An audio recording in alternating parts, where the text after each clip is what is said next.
Hello, welcome to Adam's Gardening Guides and to my garden here in Cambridgeshire in the United Kingdom. And today I wanted to introduce you to one of my favourite plants, and a plant which has been with me now for over 44 years, this dwarf variety of rhododendron. Now, when I first got it, it was just in a small pot, and I was first given it in 1979. I worked on a tree and shrub nursery just outside Woking in Surrey, and the rhododendron foreman Paul gave me a little plant of Rhododendron yakushimanum as my leaving present, and it stayed with me and moved house with me over the last 44 years. Now, and for the last 20 or so years, it's had permanent position here in my raised bed. The raised bed is a few foot tall, and so the plant is in that. But actually, even after 44 years, this plant is probably only about 4 foot in height. So it's dwarf, it's compact, and it stays small, and it flowers reliably every year around about the middle to the end of May, with these beautiful flowers. Now, Rhododendron yakushimanum is an evergreen, dwarf growing rhododendron. I started off, when I first had it, growing it in pots. And being an acid loving rhododendron, I grew it in an acid compost, an ericaceous compost, one which had the acidity in it which rhododendrons, camellias and azaleas love.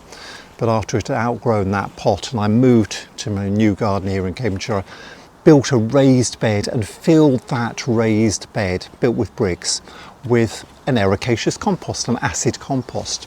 So the soil conditions for it are acid. And that's exactly what rhododendrons like this love.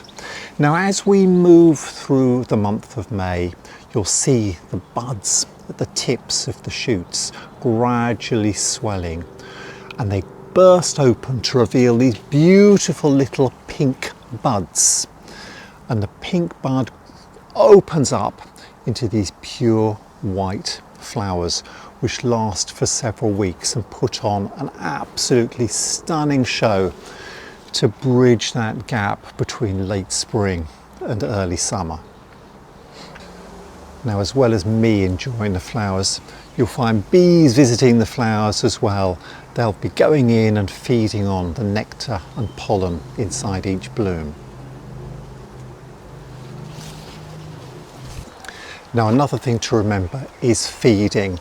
Growing in a raised bed of compost means that there isn't a massive amount of nutrition in that compost. So every year I feed it, and I use a specific acid fertiliser.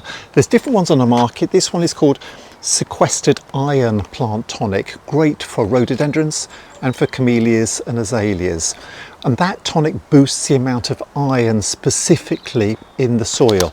Now, with acid loving plants, if the compost gets a little bit alkaline, then iron doesn't become available for the plant roots to take up, and you must supply more. You've got to try and re-acidify the compost itself. One of the symptoms, well, there's several symptoms of low iron and an alkaline soil will be yellowing leaves.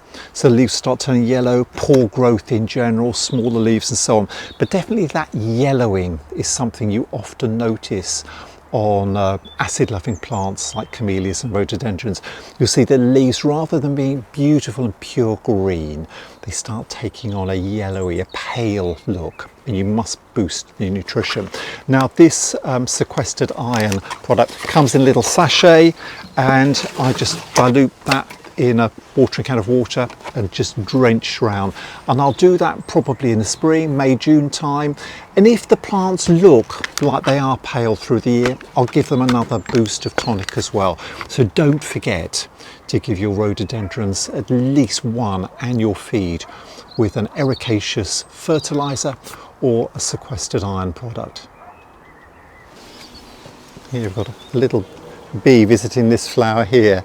The bees do love feeding on the rhododendron flowers. Just going inside, that little bee there is absolutely covered in pollen. Comes out, just going round, feeding on those little flowers. Now this rhododendron is particularly trouble-free. Really don't have to do anything much to it every year. After it is finished flowering, let's just mind that little bee coming there. Once it's finished flowering, I will pick off the dead flower heads. I'll pinch those away just to tidy up the plant completely. And then I really keep an eye on watering through the year. As this plant is growing in a raised bed, it could dry out during the summer, and I really don't want that, or the plant will start losing its leaves. So the main thing I keep an eye on during the summer months is watering. If the weather is dry and the soil conditions are getting dry too, then I give it some extra water. Rainwater would be best if you possibly got it. Otherwise use tap water, but tap water can contain a lot of lime in it. If you live in a heavy water area, you've got a lot of lime in your water, then that's not the best of things to give to acid loving plants like rhododendrons, because it increases the alkalinity of the compost. So rainwater would be best if you can possibly get it. Now, being naturally dwarf and compact, this has been a real joy for plant breeders to use. They've taken Rhododendron yakushimanum and crossed it, bred it with other varieties and species of rhododendron to introduce that compact habit.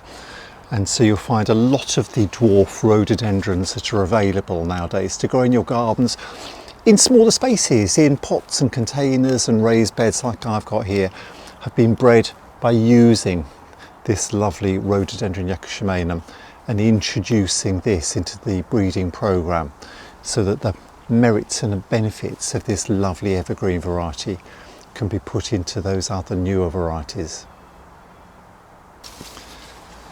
There's only one place in the world where Rhododendron yakushimanum can be found growing wild.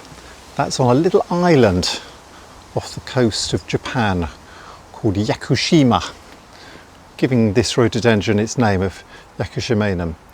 And on that island of Yakushima, it grows high up in the mountains, very windswept areas with very heavy rainfall as well, so wet and windswept on that little island.